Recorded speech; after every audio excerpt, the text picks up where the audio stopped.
WhatsApp public, welcome back to my channel. আমি সৈকত।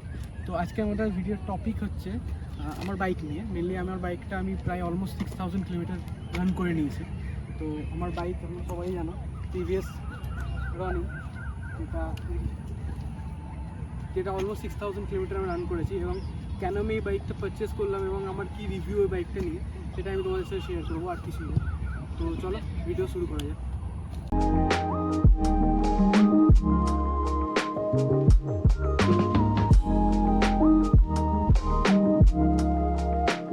তো basically আমার এই গাড়িটা চুজ করার কারণ একটাই, বাজেট। তিনটে গাড়িতে আমি চুজ করেছিলাম।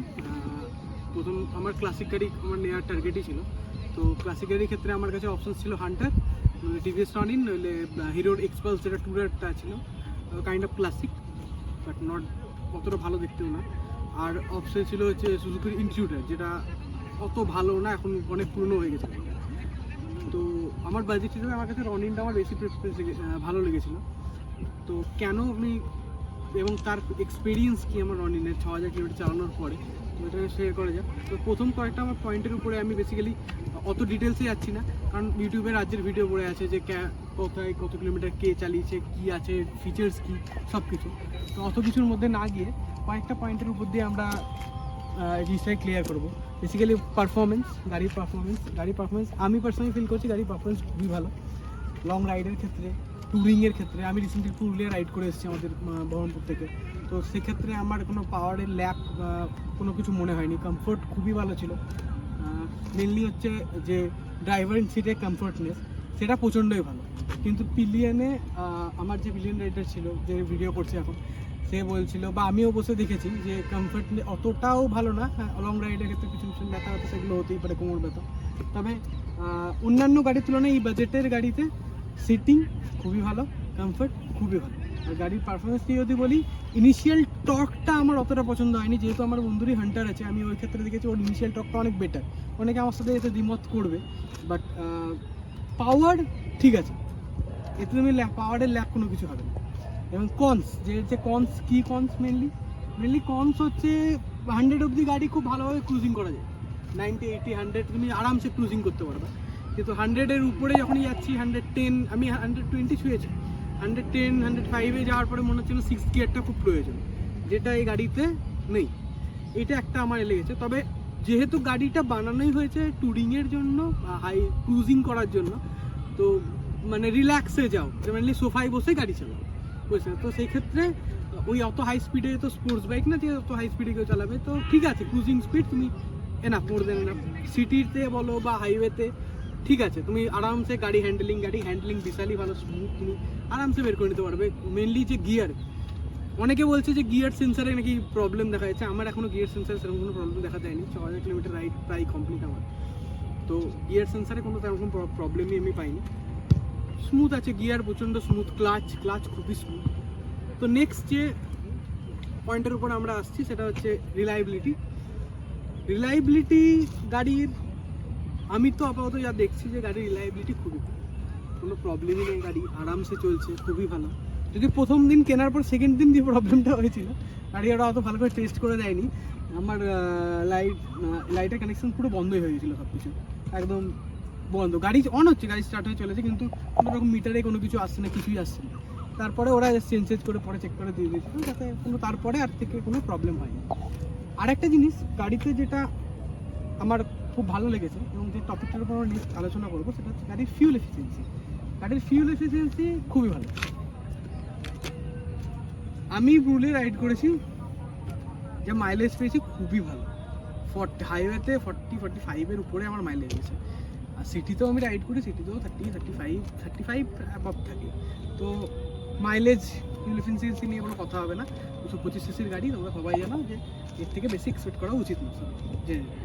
তো নেক্সট পয়েন্ট আমরা যেটা নিয়ে আলোচনা করবো, সেটা হচ্ছে ফিচার নিয়ে আমি বেশি কিছু বলছি না। ফিচারে মেনলি আমাদের এখানে যা যা দিয়েছে, এলইডি হেডল্যাম্প, ডিজিটাল মিটারে আমরা দেখতে পাচ্ছি অটোমেটেড ট্রিপ বি দিয়েছে। দুটো মোড আছে, আরবান আর রেন মোড আছে। নর্মাল ফিচার্স যেগুলো গাড়িতে সবই থাকে, এবিএস টিভি সবই নর্মালি। তেমন কিছু ফিচার নিয়ে আমি বলছি না, গুগলে রাজ্যে তোমরা পেয়ে যাবে। আর তাছাড়া ইউটিউবে এইসব নিয়ে ভিডিও মেলা বানানো।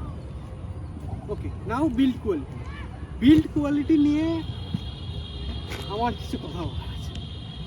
রাস্টিংয়ের একটু ইস্যু আছে, এটা খুব বেশি না, মিনিমাল, যেটা মানে চোখেও পড়বে না এরকম কাইন্ড অফ কিছু কিছু জায়গায় রাস্টিংয়ের ইস্যু হচ্ছে। আর তাছাড়া বিল্ড কোয়ালিটি নিয়ে এমনি কোনো প্রবলেম নেই, সব কিছুই ঠিক আছে। আর একটা জিনিস যেটা আমার খুবই বাজে লেগেছে, এখন নতুন রনিন আপডেট সাথে চেঞ্জ করে দেওয়া হয়েছে চেন কভার। আমি ওকে বলবো একটু ক্লোজ থেকে দেখাতে, যে পুরোনো রনিং যাদের কাছে আছে নোংরা হয়ে আছে, রাস্টিংয়ের ইস্যু এটা বলছি না আমি, তো এই চেন কাভারের যে প্রবলেমটা হচ্ছে, তোমাকে 500-600 কিলোমিটার রাইড করার পরে তোমাকে কী করতে হচ্ছে, এই চেন নয়েজ আসছে, প্রচণ্ড পরিমাণে চেন নয়েজ আসছে, যার কারণে তোমাকে 500-600 কিলোমিটার রাইড করার পরে তোমাকে বারবার ওই চেন লিউপ করতে হবে। যদিও করা উচিত আমাদের, যাতে চেনটাই ভালো থাকবে, কিন্তু ওই নয়েজটা খুব বিরক্তিকর, নয়েজ খুব বিরক্তিকর। আর একটা জিনিস আমার এই গাড়িটা খুব একটা ভালো লাগেনি, সেটা হচ্ছে রেয়ার ব্রেক। যদিও আমি প্রেফার করি যে 70% ফ্রন্ট ব্রেক, গাড়ি চালানোর সময় 70% ফ্রন্ট ব্রেক এবং 30% পিছনে রেয়ার ব্রেক মারা উচিত, তাহলে গাড়ির ব্রেকিংয়ের পারফরমেন্স খুব ভালো আছে। কিন্তু রেয়ার ব্রেকের পারফরমেন্স অতটাও ভালো না। জানি না নতুন ভার্সন যেটা করেছে সেটাতে অত কী ইমপ্রুভমেন্ট হয়েছে, বাট আমার রেয়ার ব্রেকের পারফরমেন্স অতটাও ভালো হয়নি। কিন্তু যদি কেউ 70% ফ্রন্ট ব্রেক ইউজ করে আর 30% রেয়ার ব্রেক ইউজ করে, তাহলে কোনো প্রবলেম নেই, গাড়ি স্মুথলি থামবে, কোনো অসুবিধা নেই। নেক্সট,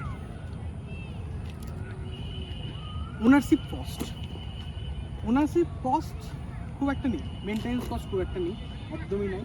আড়িটা এর রেঞ্জে যে গাড়িগুলো আছে, যে আমি আড়ির সাথে হান্টার আড়ির কোনো গাড়ির সাথে তুলনা করি, সেক্ষেত্রে ওনারশিপ কস্ট একবারই নেই। প্লাস গাড়ির পার্টসের দামও খুব বিশাল কিছু না, যে আরামসে ওটা ম্যানেজেবল হতে পারে যদি এক্সট্রা চেঞ্জ করতে চায়। ওকে, আর একটা জিনিস বলার ছিল, গাড়ির যে ইয়েগুলো টুরিংয়ের যে কিটগুলো, যেমন স্যাডেল স্টে হোক বা টেল টপ র্যাপ এই ইত্যাদি এই জিনিসগুলো, এই যে আমি এটা লাগিয়েছিলাম আমার মনে আছে, বাট এটা কোনো কাজেই নেই।